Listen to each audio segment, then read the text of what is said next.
And introducing Danny Yar, Kazakh Thunder, Елеусінов. Данияр Маратұлы Елеусінов, қазақстандық кәсіпқой боксшы. 2016 жылғы Бразилиядағы Олимпиада ойындарының чемпионы, Азия ойындарының 2 мәрте чемпионы, 2013 жылғы Алматы қаласында өткен әуесқой бокстан әлем чемпионы, Қазақстанның еңбек сіңірген спорт шебері.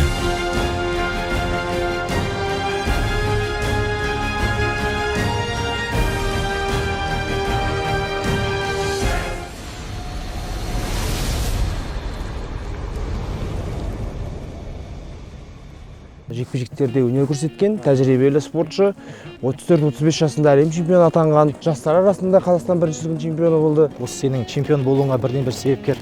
Ят болады емес, еркін болып өскен. Дарынның боксер болған қалайсың, олар қалай тәрбиелейсің жалпы? Бір қиыншылықта, кемшілікте монстрларға қарсы өнер көрсете аласың ба деп балалардан сұраған екен ғой.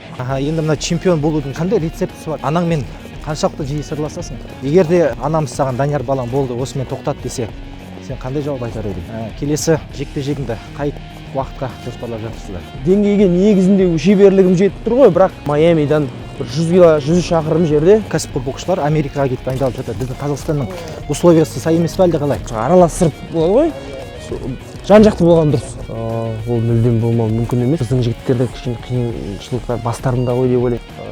WBC ғой көбінесе айтқан. Осындай кездерді сағынамыз, өзіміздің қазақшылығымызды. Ассалаумағалейкум дәке. Уағалейкум ассалам. Осындай суық күнде уақыт бөліп келіскеніңе үлкен рахмет айтамын. Өзіңе рахмет, оқасы жоқ. Кеше ғана енді жақында болған жеңісіңді көріп бәріміз қуандық. Жалпы сол жекпе-жек бойынша қандай пікір айтар едің? Қалай болды жалпы? Жалпы өте жауапкершілігі мол жекпе-жек болды, шыны керек. Себебі экс-чемпион қарсылас 4 рет жоғары деңгейдегі әлем чемпионы белгіге қойылған дәрежесі жоғары жекпе-жектерде өнер көрсеткен тәжірибелі спортшы, 34-35 жасында әлем чемпионы атанған. Одан кейін Теренс Кроуфордтардың өздерімен сынасқан, 4 белбеуге таласқан, сондықтан да мен үшін өте тәжірибелі, жауапкершілігі мол кездесу болды. Рахмет. Жалпы бокста неше жастансың және боксқа келуіңе не себеп болды, әлі кім себеп болды? Мен 9 жасында бірінші рингке шыққан болатын, 7-8 жасында бастаған болатын бокспен айналысуды. Енді өзім білесің, өзімнің туған әкем жаттықтырушы, кішкентай кезден туған ағам бар, бірінші жол салушы, сол жолды салып ашып берген сол ағам деп айтсам болады, себебі Дәурен Елеусінов деген әкем екеуі. Ол кәсіпқой бокста ғой қазір? Кәсіпқой бокста болды, кезінде Қазақстанның ересектер арасында 2 дүркін чемпионы болды, жастар арасында Қазақстан біріншілігінің чемпионы болды. Азия біріншіліктерінің жүлдегері атанды, студенттер арасында әлем чемпионы болды. Орал қаласынан сол кезде бірінші шыққан Қазақстан чемпиондарының бірі болды, себебі оған дейін болмаған болатын. Одан кейін сол ағамның жолын қуып мен болдым. Сол кісілер себепкер болды деп айтсам болады. Жақсы, Данияр, жаңа айтып қалдың, әкем өзі жаттықтырушы деп. Әкенің тәрбиесіне келетін болсақ, әкеміз сені қалай тәрбиелейді? Осы сенің чемпион болуыңа бірден бір себепкер әкеміздің еңбегі ғой. Әрине. Осы кезге дейін әкенің тәрбиесі жайлы айтып кетсең. Әкем негізінде мінезі қалай, қатты ма қалай? Негізінде былай қатал кісі болып саналады өзі, бірақ маған өте қатал емес. Мен оның серкесімін, кішісімін, сондықтан да маған көзқарасы басқаша болған. Өзіне ұқсатқан ба екенін мүмкін. Маған деген өзінің тәрбиесі ондай қатал болмаған, мен ерке болып өскен, бірақ бір жағынан жақсы жақтары да бар, еркін өскен болды. Еркін өскен. Өз ойында толық жеткізе алатындай болып, ят болады емес, еркін болып өскен. Жақсы, жақсы. Бұлай негізінде өзі қатал кісі, өзінің әкесіне тартқан, өзінің әкесі де қатал болатын.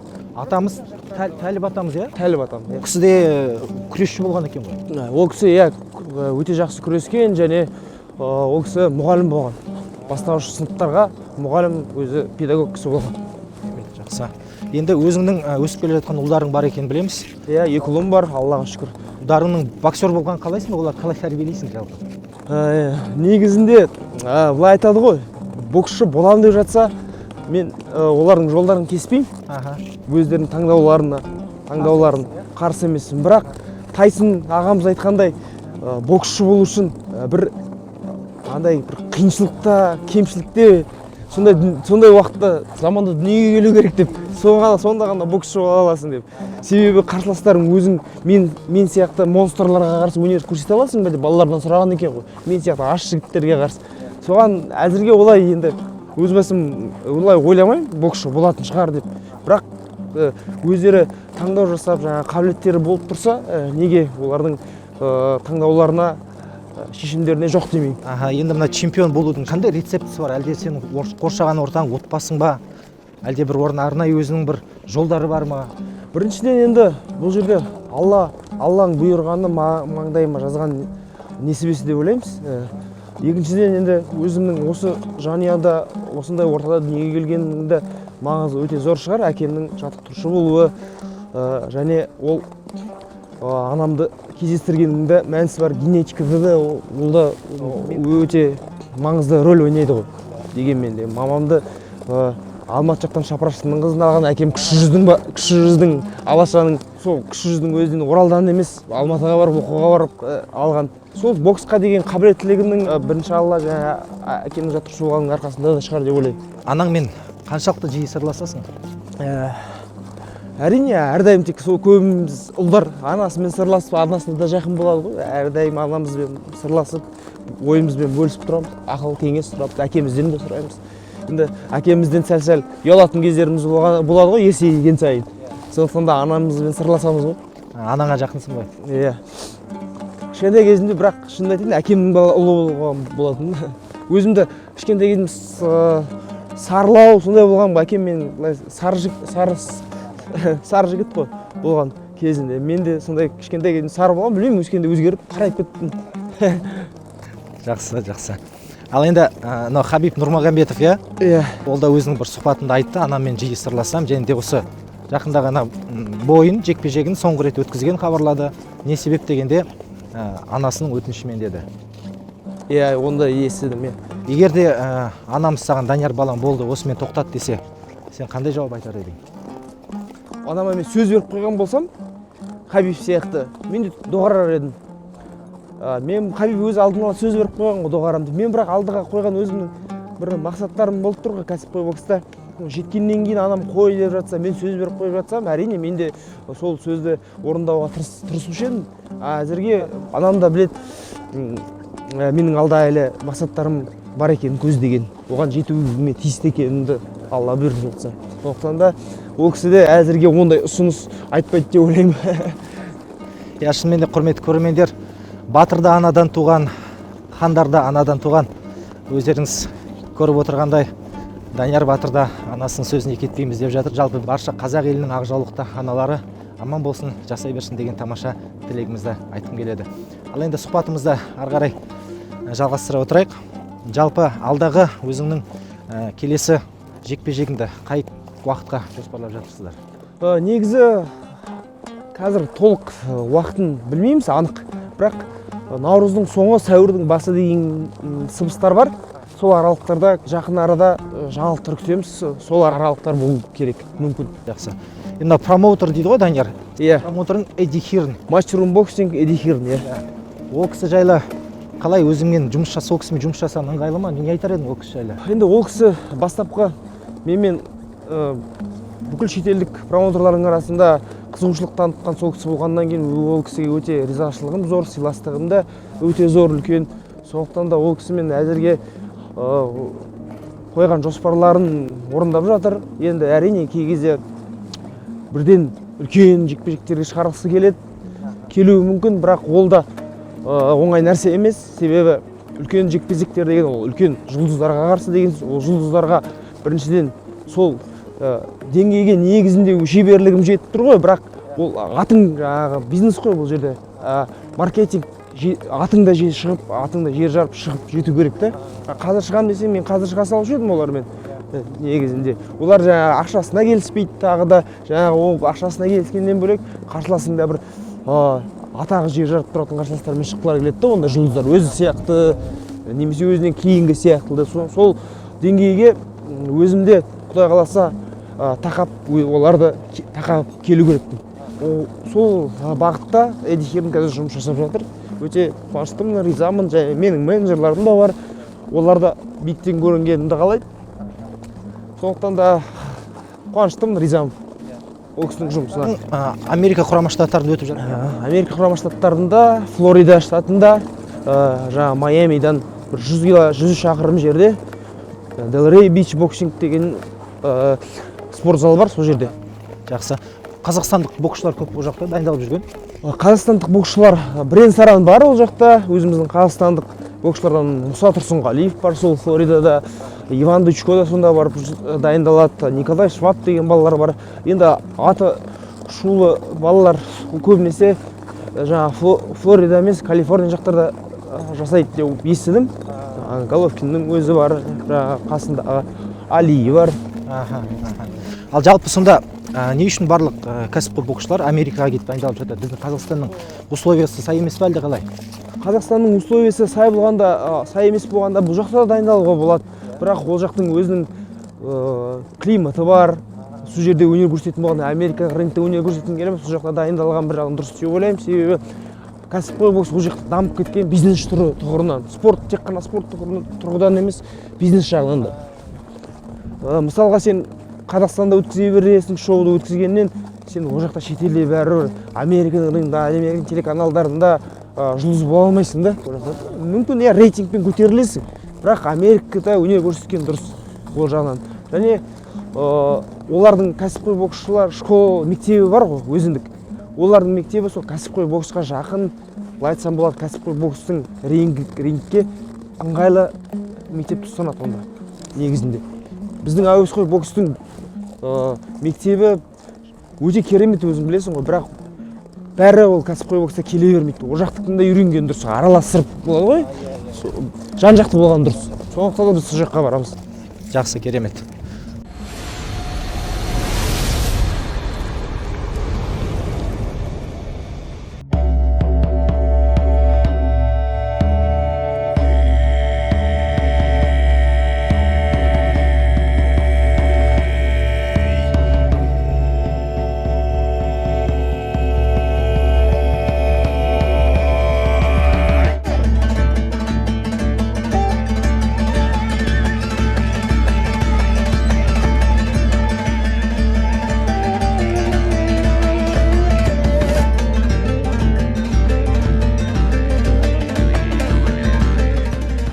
Ал енді Данияр, оттың қасында отырып кішкене тоңып қалған шығар, жылынып алайық деген. Жалпы әр қазақтың баласы аттан түспесе деген тілегіміз бар. Енді мына біздің бағдарламамыздың атауы ер қанаты деп аталады. Кез келген адамға, кез келген ер азаматқа өзіне бір қанат бітіретін нәрсе болады. Мысалы, отанға деген махаббаты, баласына деген, өзінің бір жұмысына, кәсібіне деген. Сен үшін саған не нәрсе қанат бітіреді? Маған да жаңағыдай өзің айтып кеткендей, өзім кәсібіме деген, отанға деген махаббатым. Мен өзім және тәуелсіздіктің құрдасымын, 91 жылғымын. Сондықтан да өте патриотты жігіт болып өстім. Құрдас болғаннан кейін елімнің тәуелсіздігімен құрдаспын соған қара. Сондықтан да өзім кәсібімді де сүйем, бокс спортын. Сондықтан да сонымен қатар биік деңгейлерді бағындырған кезде жалауымды алып жүремін. Сол елімнің де, қазақтың да абыройын барынша өзіммен бірге, өзімнің атыммен бірге, қазақ атыммен бірге көтергім келеді. Сол менің басты мақсатым. Керемет. Бокс спорты енді біз өзіміз процестің ішіне жүрмесек те сырттан көріп жатамыз. Шынымен оңай емес, қаншама еңбек, қаншама маңдай тер. Енді жекпе-жек спорты бар, рингке шыққан кезде сен жалғыз өзіңсің. Саған ешкім мына жерде көмектеспейді, тек өзіңсің. Сол кезде бір қорқынышпен қалай күресесің? Әрине, қорқыныш, үрей сезімі болады, жаңағындай рингке шығар алдында, ол әрбір спортшыда болады. Ол мүлдем болмау мүмкін емес. Себебі жекпе-жек деген және жауапкершілік бар. Былай айтсаң, кішкентай кезімізде төбелесетін едік қой. Сол кезде де бір сондай сезім болады ғой. Сол сияқты ғой, ол да намыс деген сияқты бар. Жеңіліп қалсаң, бұл жерде бір кішкене намысыңа әсер ететіндей бір жағдай сезім болады. Ол жерде соққы жасайды, саған бастан ұрады, кімнің мысы басады екен деген сияқты әңгіме болады да. Мысалы, сондықтан да өте рингке шығардың алдында қобалжу болады әрбір спортшыда. Сол қобалжуды дұрыс пайдалана білу керек, дұрыс өзің қатты болмау керек ол негізінде. Соны мысалға өзіңді кішкене сабаға келтіріп алу керек рингтің алдында. Не болса да Аллаға тәуекел қылдырып бұйырғаны болады деп, өзің дайындығыңа сенімді шығып, сол Аллаға тәуекел қылдырып шығу керек деп. Мен өз басым солай рингке шығамын. Біз енді мұсылман болғаннан кейін қазақтар қорқынышсыз бұйырғаны болар деп сөйтіп шығамын. Керемет. Ал енді мына жас өскелең ұрпақ, жас боксшылар бар. Оларға қандай ақыл кеңес беретін едің? Ақыл кеңес, бізде мысалға қабілетті, талантты жігіттер көп қой. Сол мысалға бізде ауылдан шықтық, осы деңгейге жеттік. Көбісі сол психологиялық тұрғыдан біздің жігіттерде кішкене қиыншылықтар бастарында ғой деп ойлаймын. Жаңағыдай бізге бұл қайда дейтіндер болады, бірақ қабілеті жақсы балалар болады, витаминдер ішеді, олардың дайындықтары басқа шығар деп ойлайды мысалға да. Ол сен мысалы өзіміздің тағаммен, жаңағы отандық өніммен де, қымыз, қазы қартамен де жаңағы жақсы өнер көрсетіп еңбегіңе байланысты дәлелдеуге болады бәрінде. Ол нені қолдан келмейді ау деген нені алып тастау керек деп ойлаймын. Сол жастарға айтарым. Қолдан келеді, алға қойған Алланың бұйырғаны бір, және өзіңнің мақсатыңа байланысты ісің, еңбегің сай болып тұрса, тіпті бәрінен асып кетуге де болады негізінде. Аллаға тәуекел еткен бөлек нәрсе ғой. Кезінде Ибрай Алтынсарин атамыз да бір Аллаға сыйынып, кел балалар оқылық деп айтып кеткен. Сондықтан да ең бастысы бір Аллаға сыйынып еңбек ете берсе, кез келген жетістік. Оқыққанда оның алдындағы сөзін алып тастап оқытты ғой бірақ. Енді сондай заман болды. Қазір Аллаға шүкір, өзің айтып жатсың, тәуелсіздіктің құрдасымды биыл тәуелсіздігімізге 30 жыл болып жатыр. Бұл да 30 жылдың ішінде үлкен тарих деп білемін. Шынымен де біздің қаншама қазір біраз енді көршілес мемлекеттерде жерімізге деп кішкене көздер түсіп жатыр ғой. Оның барлығын кеше ғана президентіміз айтып кетті. Барлығы сызылған, ешкімді біздің жерге дәмелемес деп. Ол да бір қуанышты жаңалық. Тарихы да түбі де алыста жатыр деп. Біздің жерді ешкім бізге бермеген деп. Өзіміздің ата-бабамыздан қалған иемденген жеріміз. Ары қарай енді сол тәуелсіздікті, сол еңбекті біз ұстап алып кетсек, нұр үстіне нұр болады, иә. Ал енді Дәке, жалпы мынау бокстағы арманың енді кеше Аллаға шүкір арманыңа жетіп жатырсың. Кеше ғана бір титул алдың, иә? IBF Интерконтиненталь. Енді қазір бұл титулдың арты Құдай қаласа биыл толыққанды әлем чемпионы титулын айналады деген үміттемін. Солған орай жұмыс жасап жатырмын. Құдай қаласа биыл әлем чемпионы болып қалатын шығармын, Алла бұйыртса. Амин, амин. Бүкіл қазақ елі сен үшін дұғада, тілектеспіз. Жалпы бокстан тыс арманың? Бокстан тыс арманым ол енді қазіргі уақытта өмір бойы спортта жүргеннен кейін бірінші арманым олимпиада чемпионы болу болды. Одан кейін олимпиада чемпион дәрежесін жеттім. Бүкіл жастардың арманы болатын ғой енді ол кезде. 2000 жылдарға олимпиадалардан кейін Бекзат ағамыз бен Ермахан ағамыздың өнер көрсеткеннен кейін жарқын. Содан кейін менің арманым олимпиада чемпионы болу болатын. Олимпиада чемпионы атандым. Одан кейін басқа бір мақсат қою керек болды. Кәсіпқой боксқа ауыстым. Кәсіпқой бокста енді арманым белбеулерді жеңіп алу, әлем чемпионы деген атағын жеңіп алу. Сонда менің бүкіл осы спорттағы толыққанды ойлаған мақсаттарым орындалады. Енді басты мақсат осы жанұямның аманшылығы. 2 ұлым бар. Ұлымның жаңа әке болғаннан кейін ұлдарымның да менің жолымды болмаса да салиқалы, иманды, сабырлы, жаңағы осы дүниеде де бақытты болатын, мені ұятқа қалдырмайтын азаматтар болса екен деген сондай арман. Келесі қандай титул мақсат? Енді қазір IBF тұжырымы бойынша мен рейтинг бойынша көтеріліп жатырмын ғой, 9-шы тұрым, топ 10-дықта тұрым. Кез келген уақытта IBF чемпионы шақырып қалуы мүмкін, немесе тағы бір екі кездесу өткізіп оны жаңағы айтады ғой, обязательный претендент дейді ғой, солай өзімге тақауы мүмкін өзім. Оны енді басқа тұжырымдар бойынша WBO тұжырымдарына рейтингіне кіру үшін тағы алдағы уақытта жоспарды жұмыс жасап жатырмыз жігіттермен, сол жерде рейтингте жақсы тұрған боксшылармен. Сол рейтингтерді бойынша қозғауға тырысамыз деп ойлаймын. IBO бар, оның рейтингісі жаңа IBF-ке ұқсас келеді. Оның титулы қазір бос тұр, әлем чемпионы атағы үшін. Сондықтан да сондай нелер бар. Кейбір тұжырымдар бар енді. Тіптен бұрын тарихы жақсы, мысалға, бірақ дегенмен де маркетингке қатты өтіп кеткен, неше түрлі титулдар жаңағы, неше түрлі тұжырымдар, сол бір тұжырымдағы неше түрлі титулдар шығара беретін болып кеткен. Бір чемпион болса, оның тағы да бір уақытша чемпионнан жаңағы бірнеше чемпион, франчайз чемпион деген сияқты сондай көп керек емес нәрселер сияқты бір жағынан сондай көп жасап жүрген. Бәрі чемпион болғысы келетін болғасын бекен мүмкін, ол поястар үшін бәрі белбеулер үшін төленеді ғой. Сондықтан да организация ақшаға келеді, сондықтан да сондай титулдар көп болып кеткен. Оларға әзірге енді қатты қызығушылық жоқ болып тұрған шығар, бірақ IBF болатын болса, бәрі WBC жаңағы кімде Спенста, сол екі титул, сода жаңағы WBC ғой көбінесе айтқан, жаңағы франчайз, регуляр деген көп шығарып кеткен. WBA-де сол көп, онда да сондай жақтары көп. Уақытша, интерим, регулярный, обычный деген нәрселер, бір чемпион болатын жерде супер чемпион деген сияқты, бриллиантовый чемпион деген сияқты. Білмеймін, енді ол рейтингті жақсы тұруға көмектесетін шығар, бірақ олардың бәрі чемпион бола берсе, чемпион көп болып кетеді ғой.